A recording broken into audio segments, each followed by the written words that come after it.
babalik at maniningil sa kanila. Tahan na, pamangkin ko. Mahal na mahal kita.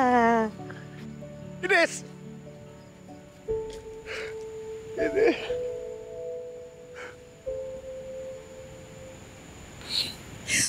Ito, anak to ni Raul.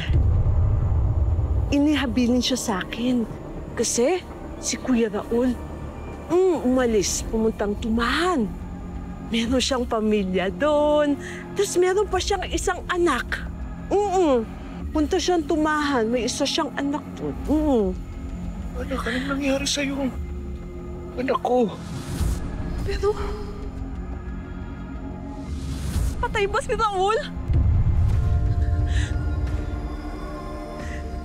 Pinatay si Kuya Raul! Pinatay nila si Raul! Tulungan mo ko! Anong ginawa nila? Pinatay nila si Kuya Raul! Tulungan mo ko! Ginawa nila sa'yo, anak. Pinatay nila si Kuya Raul! Babalik ako. Babalik ako. Pagkatapos ko maghiganti sa kanila. Hanapin mo! Oo. Pagbabayarin nila lahat ng ginawa nila sa atin. Hanapin mo si Kuya! Aling Ines?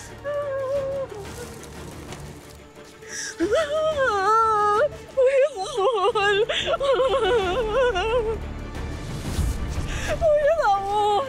Aling Ines, ano ang nangyari? Bakit ko kayo umiiyak? Si tatay! Nakita ko si tatay! Nakita ko si tatay!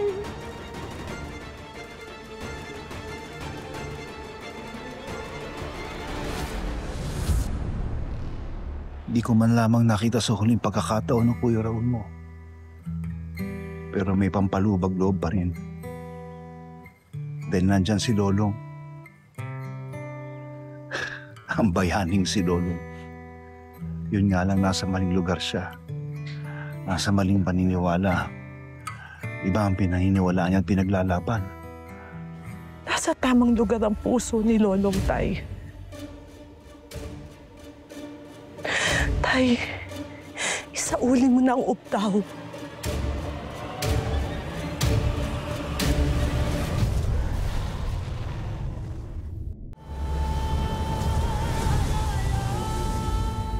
Kailangan itong maibalik sa kanyang tamang kalagyan. Unti-unti na namamatay ang isla pangin. Nangyayari na yung sinasabi ni Lolong Bokyo. Umiepekto na yung pagkawala ng uptaw. Mga halamang tuyot na. Mga ibong patay. Hindi ba simula na yun ang sumpa? Hindi ko magagawa yan. Hindi ko may sasauli ang uptaw hanggat hindi kami nakakapaghiganti. Sa lahat ng mga taong nanakit mo, mula sa mga Banson hanggang sa Figueroa. Pero kung sinasabi mo nga na gano'n na nagiging sumpa ng uptaw kapag nawawala sa kanyang lugar,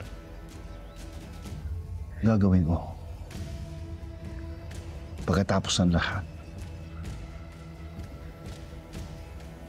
Pero dalhin mo sa akin si Lolong. Magagawa mo ba yun? Kailangan ko siyang makausap. Kailangan siyang sumapi sa grupo.